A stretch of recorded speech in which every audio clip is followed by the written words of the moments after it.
Bienvenue ou bon retour sur ma chaîne, je suis Océane et dans cette vidéo, je reviens avec une conférence de Neville Goddard de 1953 intitulée « Investissement certain ». Le sujet d'aujourd'hui est les investissements certains. Je voudrais partager avec vous aujourd'hui ce que je considère comme l'une des plus grandes révélations de tous les temps. Le dimanche 12 avril au matin, ma femme s'est réveillée d'un sommeil très profond. Et alors qu'elle se réveillait, une voix lui a distinctement parlé. La voix lui a parlé.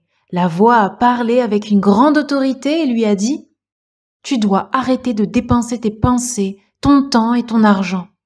Tout dans la vie doit être un investissement. » Elle l'a noté rapidement et s'est rendue directement au dictionnaire pour chercher les deux mots importants de la phrase « dépenser » et « investir ».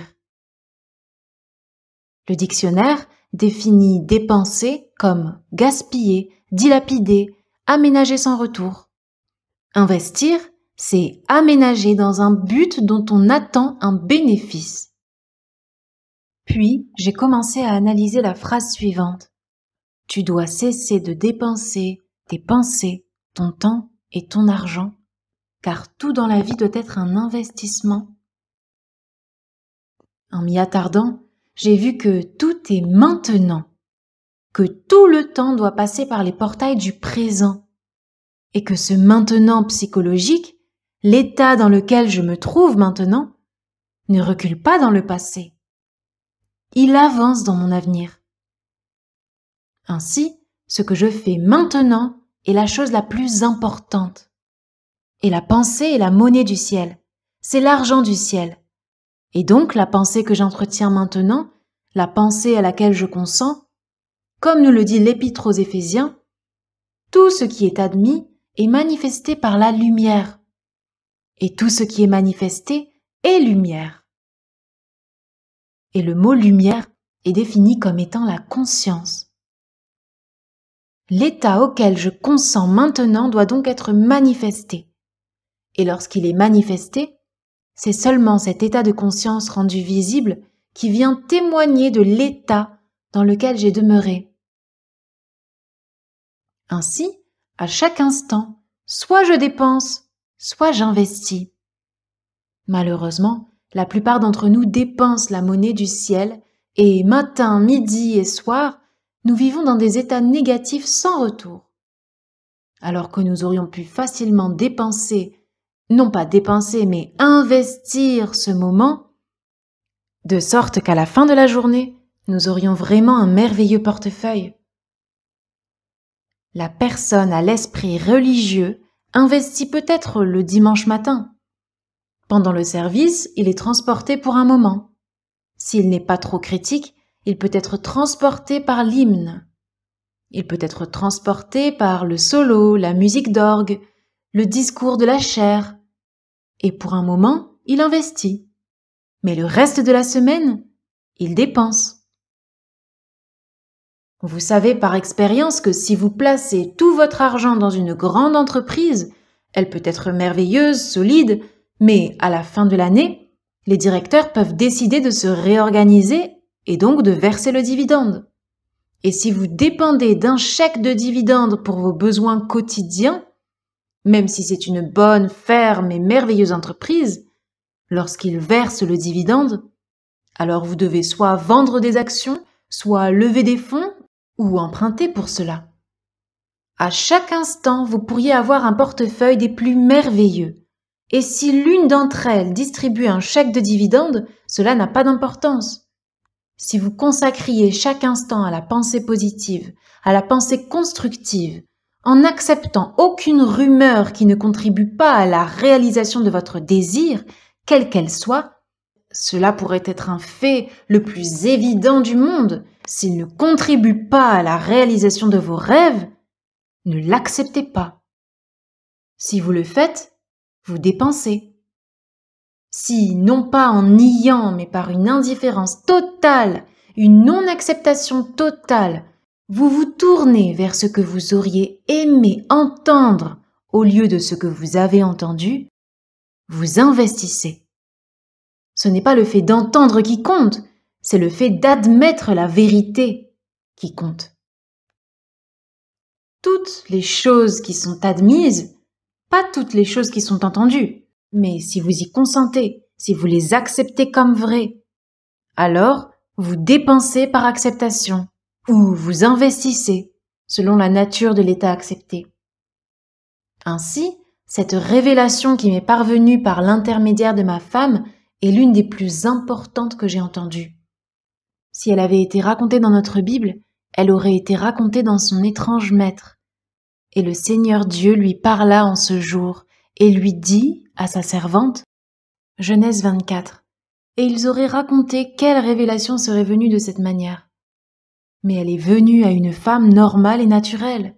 Elle est venue d'une manière normale et naturelle, pour l'instruire non seulement, mais pour instruire son mari, car j'ai été le premier à qui elle l'a raconté. Et je ne peux pas vous dire ce que cela m'a fait depuis que je l'ai entendu le matin du 12 avril, car cela m'a rendu plus conscient du moment. Cela m'a rendu beaucoup plus conscient de chaque moment de la journée, afin que je ne le gaspille pas. Je dois investir. Le temps est trop précieux, et parce que ces moments ne reculent pas. Si j'investis, c'est dans un but précis, et par conséquent, j'espère, je ne fais pas qu'espérer, je m'attends à une récompense, je m'attends à un bénéfice de mon investissement. Ainsi, un moment passé maintenant, aujourd'hui même, pourrait demain vous rapporter de gros dividendes. Il y a 2 semaines, j'ai raconté l'histoire de Jimmy Fowler. Je n'avais pas tous les détails de l'histoire, mais après la réunion, des dizaines d'entre vous m'ont dit, non seulement après la réunion de ce jour-là, mais aussi après mes réunions au Théâtre Ébel, que Jimmy Fowler, pour avoir fait la fortune qu'il a faite, devait disposer d'un grand capital. Je ne pouvais ni affirmer, ni nier cette affirmation audacieuse, car vous parliez comme si vous saviez. Et plusieurs d'entre vous m'ont presque convaincu qu'il avait un grand capital, et que c'est pour cela qu'il l'a transformé en grand rendement. Vendredi soir, je lui ai donc demandé de me donner plus de détails. Il m'a dit, « Lorsque vous êtes venu ici, il y a 4 ans, Neville, je suis venu vous écouter.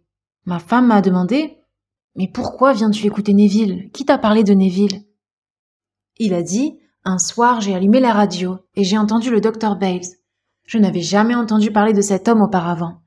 À la fin de sa conférence, que j'ai beaucoup appréciée, il a dit que Neville allait venir parler pour nous et que c'était indispensable. Le soir suivant, j'ai tellement apprécié le Dr Bales que je l'ai écouté à nouveau.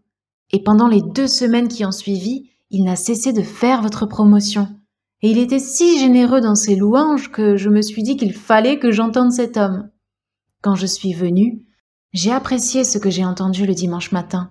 Puis vous avez annoncé que vous parliez le soir suivant à cet endroit, mais c'était $2. Il m'a dit, entre vous et moi, j'avais en fait $54. J'avais une femme et un petit garçon. Nous ne pouvions pas laisser le petit enfant seul, c'était un bébé. Il fallait le faire garder. Mais ma femme et moi sommes venus à toutes vos réunions. Et un soir, nous n'avons pas pu payer la garde. Nous n'avions tout simplement pas assez d'argent. Mais nous avons pris nos derniers $54 et nous sommes venus à toutes vos réunions, tous les 2. Et un soir, nous n'avons pas eu assez d'argent pour payer la garde. 3 ans plus tard, Neville, je n'avais pas prouvé votre théorie. Vous connaissez mon problème, comme je vous l'ai déjà dit. Il y a peut-être quelqu'un ici qui ne l'a pas entendu. Cet homme est un noir. Et son problème était que, parce qu'il était un noir, toutes les marques et tous les signes du monde étaient contre lui. J'ai essayé de le convaincre que c'était seulement dans son propre esprit que ces rayures avaient été placées. Le fait qu'il ait accepté cette restriction en a fait une restriction. Mais s'il pouvait seulement l'abandonner par la non-acceptation, par l'indifférence totale de la pigmentation de la peau, il pourrait accomplir tous ses rêves en l'acceptant maintenant.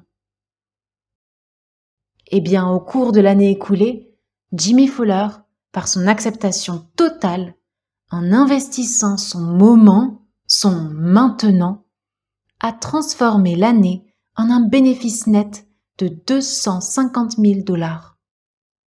Il n'avait pas un centime quand il a commencé. Il n'a pas réuni de gros capitaux, il n'en avait pas. Il n'a fait qu'investir la monnaie de Dieu. Dieu la lui a donnée. Il lui a donné le moment, c'est-à-dire le temps. Au lieu de dépenser sa pensée, que tout le monde a, et de dépenser son temps, que tout le monde a, il n'avait pas d'argent, mais il savait que la pensée était de l'argent. Il a donc investi sa pensée dans le moment présent, sachant qu'elle n'allait pas reculer et disparaître de la vue. C'était un investissement. Elle avancerait dans son avenir.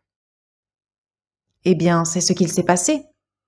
Il a tellement progressé qu'il me dit qu'aujourd'hui, tout ce qu'il touche se transforme en or.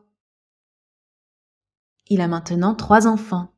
Ils viennent ici tous les dimanches à l'école du dimanche. Il ne veut pas que ses enfants commencent avec ses rayures. Il veut qu'ils ressentent ce que cette église donne. Chaque dimanche, Jimmy me dit qu'il a souvent envie de partir à la plage ou à la montagne avec sa femme, mais qu'il ne le fera pas parce qu'il veut que ses enfants aient une chance qu'il n'a pas eue. Il dit « Mon peuple était très religieux, mais il devait adorer un Dieu très pauvre, car il était plongé dans la pauvreté. Je ne voulais donc pas m'approcher des églises de ma mère, de mes frères et de ces gens, parce que je ne pouvais pas concevoir qu'un tel Dieu puisse nous faire subir cela. » Pourtant, il ne manquait jamais le service. Lorsque j'ai découvert ce que j'ai trouvé dans cette église de la science de l'esprit, j'ai amené mes enfants à l'école du dimanche. Voici ce qui leur est arrivé. Ici, Dieu est amour, et l'amour les entoure, et ils ne connaissent rien d'autre que l'amour, que Dieu est amour. Un jour, ma petite fille, la plus jeune des 3, a été très malade, un gros rhume. Et ce soir-là, quand les petits garçons ont fait leur prière, voici les mots qu'ils ont utilisés. « Merci mon Dieu, cette sœur sera parfaite demain. » Ils ne pouvaient pas regarder la petite fille, malade comme elle l'était, et dire « Merci mon Dieu, cette sœur va bien maintenant. » Mais ils ont dit « Merci mon Dieu, cette sœur sera parfaite demain. » Neville, c'était un miracle. Le lendemain, cette enfant était parfaite. Il n'y avait pas le moindre signe de rhume. Une absence totale de tout ce que nous avions vu la nuit précédente. Et ses 2 petits frères ont simplement remercié. Maintenant, il voulait une montre. Je n'ai pas voulu lui donner la montre. J'aurais pu lui acheter 1000 montres. Je veux que mon fils apprenne la loi que je ne connaissais pas jusqu'à présent. Il a donc rempli son esprit de la possession d'une montre. Et il a parlé de la montre comme d'une montre vivante. Une montre qui fait tic-tac, une montre qui est vivante, pas une montre jouée. Il se remplit donc l'esprit de la possession de la montre. Sur le chemin de l'école, il trouve une montre vivante. Il connaît maintenant le fonctionnement de la loi, à savoir que l'acceptation complète de l'état dans la conscience doit entraîner une extériorisation de l'état accepté. Ainsi, s'il accepte la montre, il n'a pas besoin de se tourner vers son père terrestre, en tant que moyen par lequel la montre arrivera. Je ne veux pas penser une seconde qu'ils doivent désigner sa mère ou son père comme les seuls canaux par lesquels son bien viendra. Je veux qu'il reconnaisse un Père infini, le Père de nous tous, qui lui a donné comme il m'a donné tout ce que j'accepterai. Je veux que mes enfants l'apprennent comme je l'ai appris. Oui, je pourrais le couvrir de cadeaux, mais il se tournerait alors vers moi comme vers le seul canal par lequel les choses arrivent. Je ne peux pas accepter cela. Vous devriez donc voir les petits garçons et les petites filles vivre selon cette loi. Pour eux, Dieu est l'amour et la seule réalité, et l'amour les entoure. C'est pourquoi il ne manque jamais l'école du dimanche ici. Il poursuit en me racontant toutes les autres choses merveilleuses qui se sont produites par la simple acceptation de cette loi. Il me dit l'obtention de ma voiture, cette Cadillac décapotable, je l'ai traitée avec légèreté. Je me suis assis tranquillement dans mon salon et j'ai conduit ma Cadillac. Et je l'ai simplement traitée avec légèreté, dit-il. Je n'ai pas fait d'effort réel, je l'ai acceptée et lorsque j'ai décidé de l'obtenir, j'ai simplement passé 3 appels téléphoniques et ce jour-là, je conduisais cette voiture, Neville. Aujourd'hui, tout se passe comme ça. Aujourd'hui, au lieu d'aller à mon bureau et d'y travailler, je travaille dans les coulisses. Je suis assis toute la journée et j'entends les bons rapports de mes employés. Tout mon personnel de bureau doit m'annoncer de bonnes nouvelles. La seule chose que je me permets d'entendre. Je roule en voiture, je suis au bureau, je suis à la maison, mais je n'entends que de bonnes nouvelles. Et il est rare que j'aille au bureau physiquement pour faire du travail de bureau, donc je suis dans les coulisses et je n'entends que de bonnes nouvelles. J'ai donc complètement oublié ce qu'on appelle la pigmentation de la peau. Et Neville, honnêtement, je peux vous dire aujourd'hui que j'ai le sentiment d'être bénie au-delà de tous les hommes, parce que je suis née nègre. Je suis tellement fière d'en être un. Et voici une histoire qui vous intéressera tous. J'avais des biens à vendre, j'avais certaines choses à investir pour ceux qui avaient de l'argent. J'ai donc passé une annonce. Et un homme m'a appelé par téléphone. Il a vu l'annonce et m'a demandé si j'étais le monsieur. Alors je lui ai dit que j'étais celui qui avait la propriété. La première chose qu'il m'a dite, c'est « Je ne veux pas de propriété de nègre ». Jimmy me dit « Je n'ai pas répondu, comme si je n'avais pas entendu le mot. S'il veut avoir des préjugés, il peut en avoir, c'est son droit. S'il veut être ridicule, c'est son droit.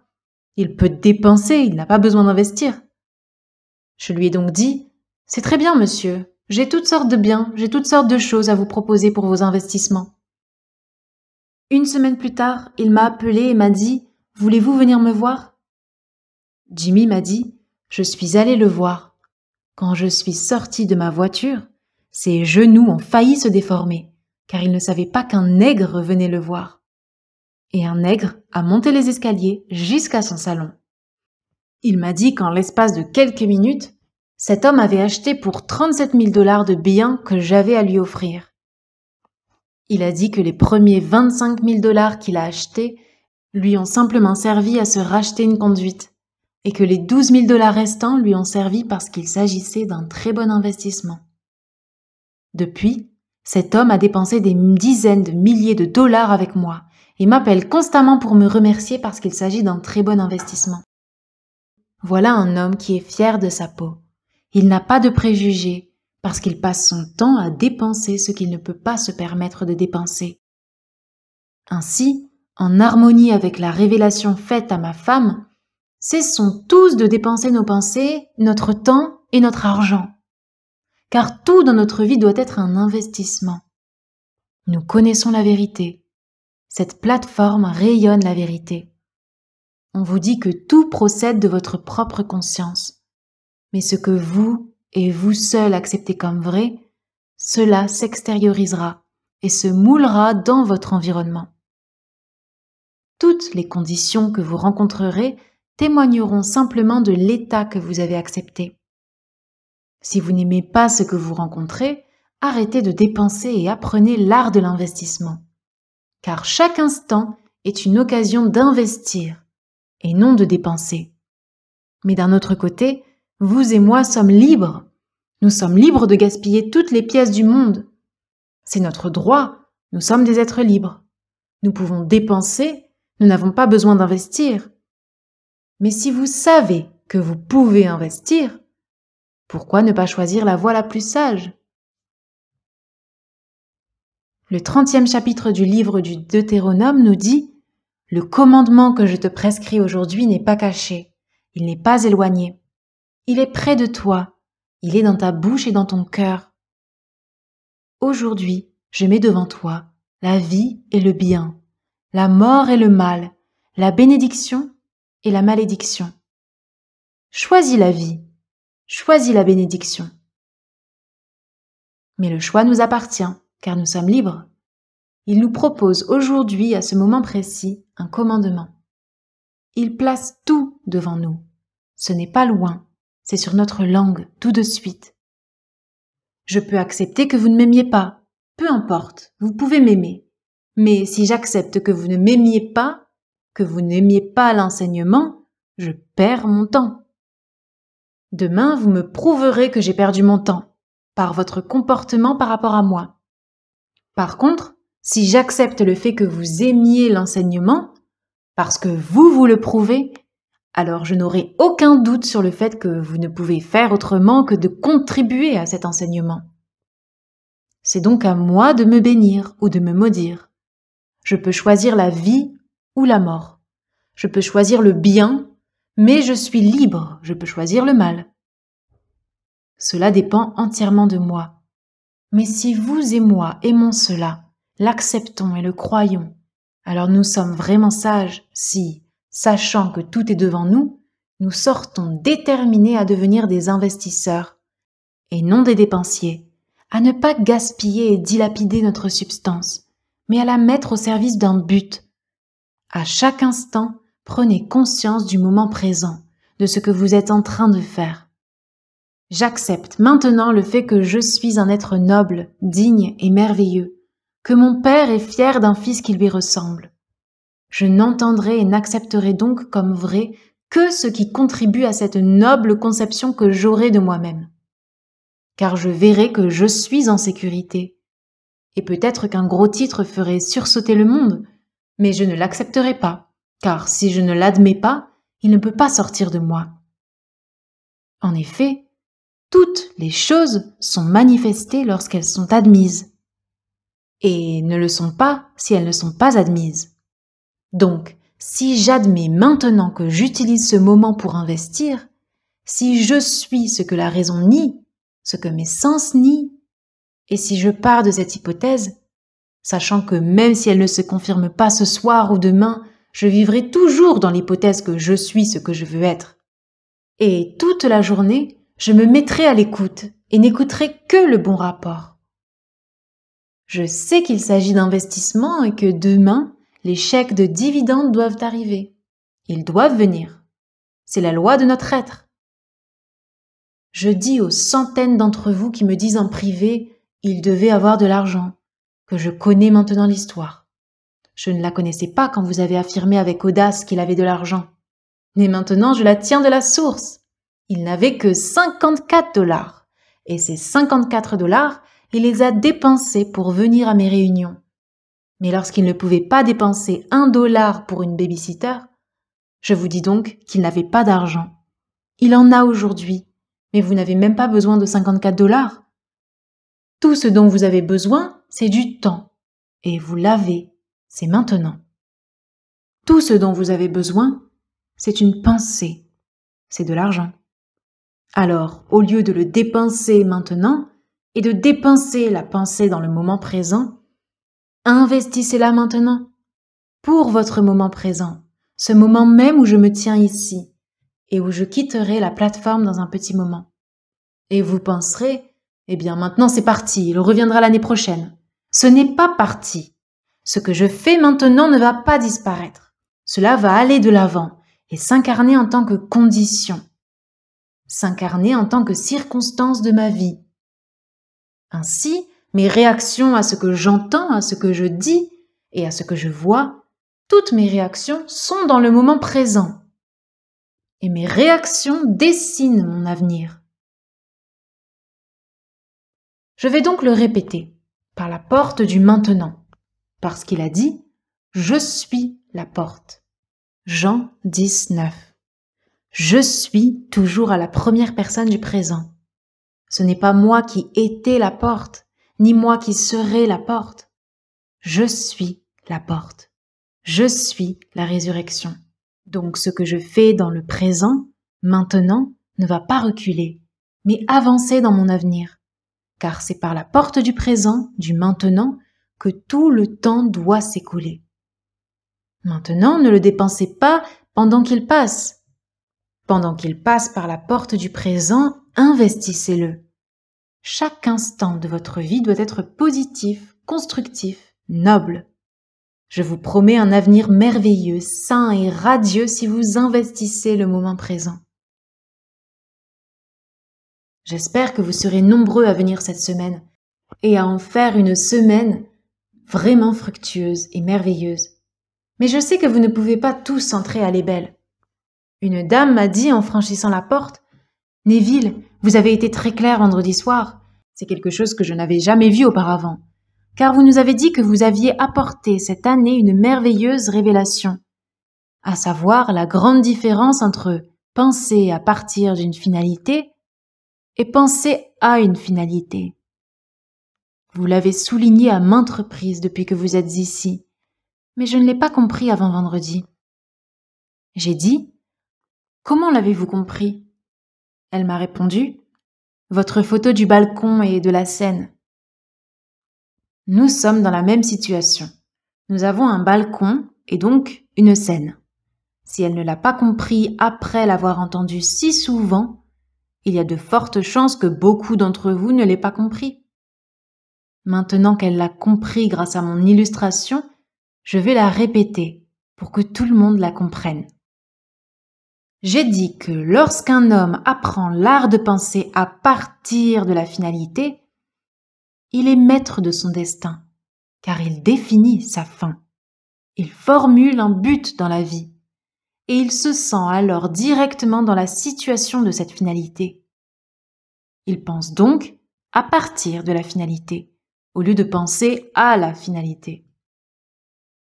L'homme moyen définit ses rêves, mais il reste ici à les regarder avant de les penser. Le sage occupe l'état de ses rêves. Il rayonne à partir d'eux, il pense à partir d'eux. Et puis, pour utiliser cette petite illustration, je me tiens ici et je regarde l'auditorium. Et je décrirai ce théâtre à partir de cet angle, car je le vois depuis la scène. Vous, assis dans l'auditorium ou au balcon, vous le regardez depuis cet angle-là, et vous voyez donc l'écran et le haut-parleur. La différence entre vous et moi, c'est que nous voyons le même théâtre sous des angles différents. Je le définirai d'ici et vous le définirez de là-bas. Si je voulais connaître votre point de vue en me tenant ici, je supposerais que je suis assis là-bas, où vous êtes. Et par conséquent, dans mon imagination, je regarderai à partir de cette position-là. Je devrais alors voir la scène, pas l'auditorium. Je verrai la chose derrière moi, ce cyclorama, et je décrirai le théâtre à partir de cette position-là, que je suppose être la mienne. Maintenant, si cette position-là représente, disons, une sécurité, et celle-ci une insécurité, j'assumerai alors, en me tenant physiquement ici, que je suis maintenant en sécurité. Et pour prouver que c'est le cas, je regarderai à partir de l'état de sécurité. Et je décrirai donc le monde par rapport à mon assumption. Si je vois toujours ce que je voyais lorsque j'étais en insécurité, je n'ai pas réussi à occuper cette fin souhaitable. Je ne fais qu'y penser. Il faut donc bien voir la grande différence entre penser à partir de et penser à, et voir ensuite la finalité d'apprendre l'art de penser à partir d'une fin souhaitée. Alors regardez votre monde, formulez vos beaux objectifs dans la vie et demandez-vous simplement qu'est-ce qu'il en serait si c'était vrai que j'incarne maintenant cet état? Comment me sentirais-je? Et en réponse à cette question, vous aurez un sentiment, un ressenti qui correspond à cette finalité. Apprenez alors à penser à partir de cette finalité, bien que la raison le nie, bien que tout le monde le nie. Vous occupez cette finalité. C'est maintenant, vous l'investissez, et cela deviendra réel dans votre monde. J'ai essayé de clarifier une autre idée, dont Jimmy Fuller m'a dit qu'elle était l'une des clés de son succès.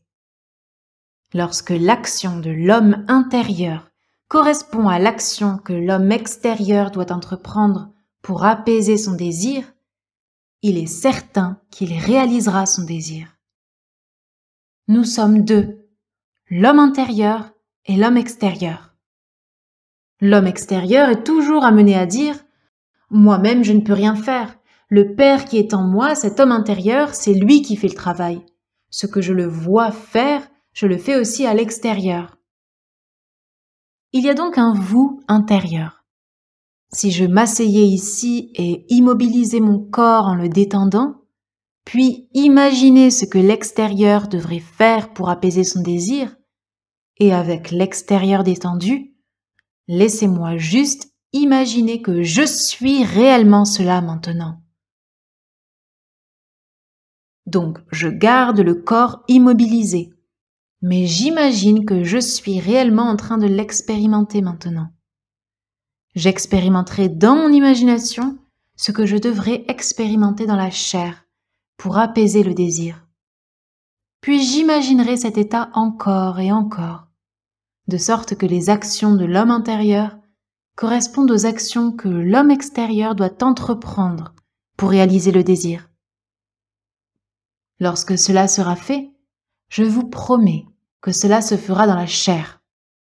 Aucun pouvoir au monde ne pourrait l'arrêter lorsque ces deux actions coïncident, mais que ce soit toujours à partir de l'intérieur de vous. Et maintenant, à la fin du silence, voici ce que nous faisons. Sachant qu'à chaque fois que nous exerçons notre imagination avec amour, au nom d'autrui, nous sommes en fait et littéralement des médiateurs entre Dieu et l'homme. Nous pouvons donc nous asseoir tranquillement dans l'obscurité et simplement écouter comme si nous entendions le bon rapport que nous voulons entendre. Nous regardons dans l'obscurité et imaginons que nous voyons ce que nous voulons voir. C'est ainsi que nous investissons ces 2 minutes. Nous avons pris les moments qui constituent les 2 minutes et nous les investissons vraiment maintenant. Ainsi, lorsque je prends la présidence et que les lumières sont baissées, écoutons et regardons comme si nous entendions et voyions ce que nous voulons entendre et voir. Et nous accomplissons en fait le commandement de cette merveilleuse voix qui s'est adressée à ma femme lorsqu'elle lui a dit « Tu dois cesser de gaspiller ton temps, tes pensées et ton argent, car tout dans la vie doit être un investissement. » Que ces 2 minutes soient votre meilleur investissement. Neville Goddard.